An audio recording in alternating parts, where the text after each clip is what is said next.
भाई साहब बीच में ना बोलो।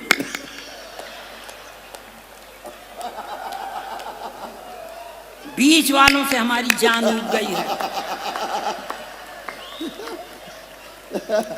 कोई भी शुभ काम होता है बीच वाले चले आते हैं।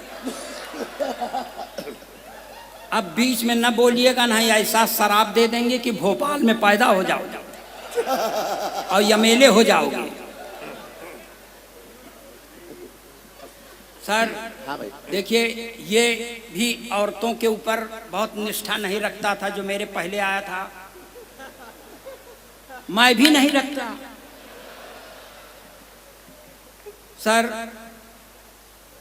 जब मेरी शादी हो गई थी तो 4-6 बरस के बाद मैंने अपनी पत्नी से कहा कि हमारा आपका पट नहीं रहा है। तो पत्नी ने कहा पट नहीं रहा है तो क्या करबे? हमने कहा करेंगे क्या, दूसरी शादी करेंगे।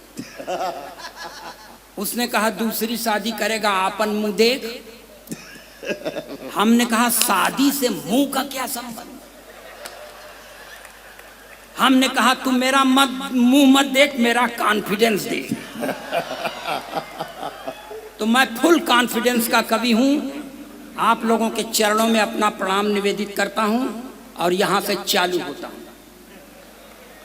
एक चीज और बता दें सर, हम सरकार के एक नारे के सख्त खिलाफ हैं बाबूजी, जिसमें सरकार कहती है नारी सशक्तिकरण। नारी सशक्तिकरण का मतलब पुरुष अशक्तिकरण। जौन काम अपने खिलाफ हो क्यों माने? लेकिन इसका मतलब थोड़ी है मैं अपने प्रधानमंत्री से पूरी तरह प्रभावित हूं बाबूजी। क्यों? क्योंकि प्रधानमंत्री का नारा है बेटी बचाओ बेटी पढ़ाओ मगर पत्नी छोड़ दे।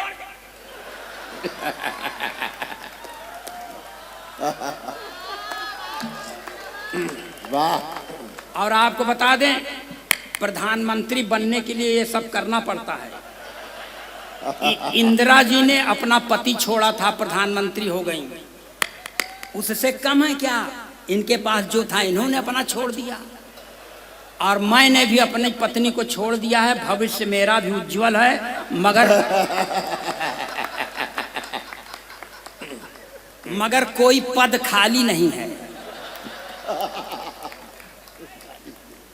फिर बीच में बोले गोरखपुर में पैदा कर दें क्या? अब सुनिए भाई मेरे दोस्त, मैं आपके लिए आया हूं।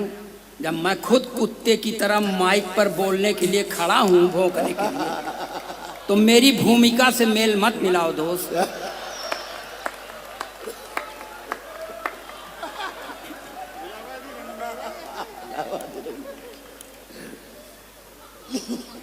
देखिए, अब हम पढ़ना तो बहुत चाहते हैं मगर कांग्रेस के खिलाफ पढ़ नहीं सकते। भाई उनकी जनसभा में आए हैं, भाजपा के खिलाफ पढ़ नहीं सकते। उनकी सरकार है देश में और पढ़ने का मन है, तब क्या करें? सपा के खिलाफ पढ़ नहीं सकते क्योंकि उसमें सब अपराधी राजनीतिक हैं, मगर पढ़ने का मन है।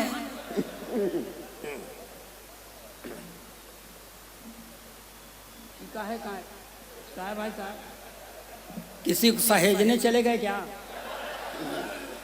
हम तो परेशान है भाई साहब। छत्तीसगढ़ है, आगे पीछे दोनों तरफ से गढ़ दें तब।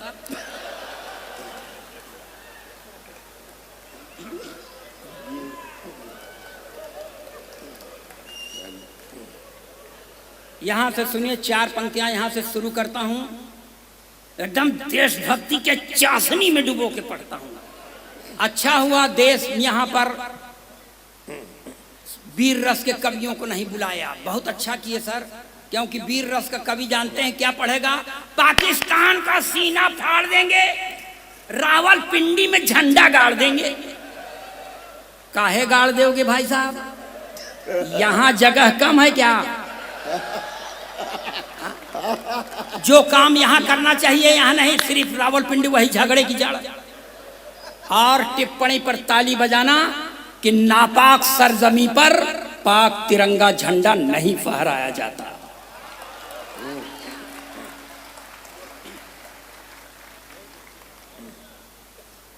अरे कुल चीज बढ़िया ही तो है हमारे पास, बस आप सुनिए मन लगा के। और वीर रस कवि सर क्या पढ़ता है कि आजादी को पटेल और सुभाष चाहिए, कहां से लाओगे? अब मान लो आ गए सुभाष चंद्र बोस, तो कहेंगे तुम मुझे खून दो, हम तो नहीं देंगे। जो पाव 1.5 पाव बचा है वही चूस के बैठ गए, तो घर वाले क्या करेंगे?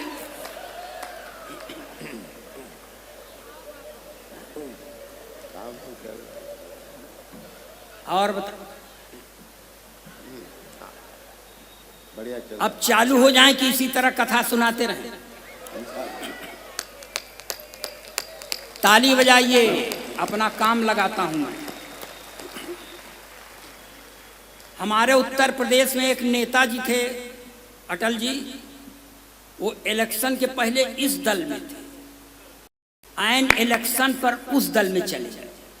पूछा गया क्या काहे चले गए? कहें इस दल का नाश कर देंगे। पूछा गया कैसे नाश कर दोगे? तो कहते हैं मैं नेवला हूं, तो 4 पंक्तियां उस नेवले की ओर इशारा करता हूं। अगर आप 4 पंक्ति के बाद हमें भरपूर समर्थन देंगे तो 5वीं पंक्ति पढ़ेंगे, नहीं कसम खा के नहीं आए।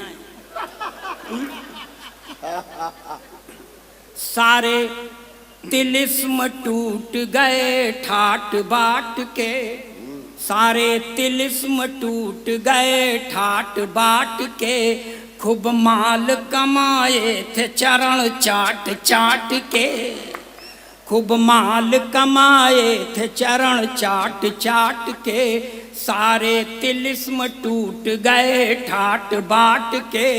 बीजेपी को तो सांप खुद को न्योला बताते, बीजेपी को तो सांप खुद को न्योला बताते, धोबी के कुत्ते हो गए घर के न घाट के। ये कौन नेताजी थे सर, आपको मालूम हो गया? कौन?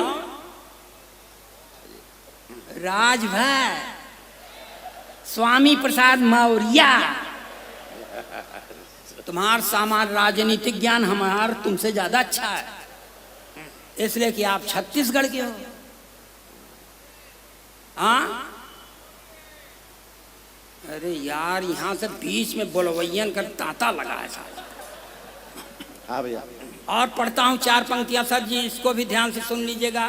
फोटो खींचे वाले भगवान करें इनका कैमरा टूट जाए, इनका मोबाइल गिर जाए। हाँ हाँ भैया, बोलो ना बीच में ना बोलो। हम बहुत कुत्ते की तरह भौंकने के लिए खड़े हैं, हम खुद है, बीच में ना बोलो। हाँ भैया।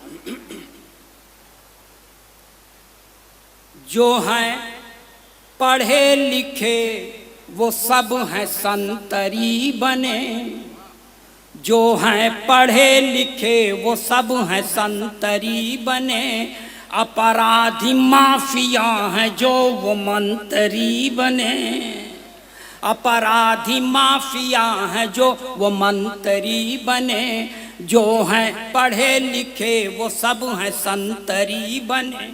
जिसने विवाह करके अपनी पत्नी छोड़ दी, जिसने विवाह करके अपनी पत्नी छोड़ दी, वो अपने देश में प्रधानमंत्री बने।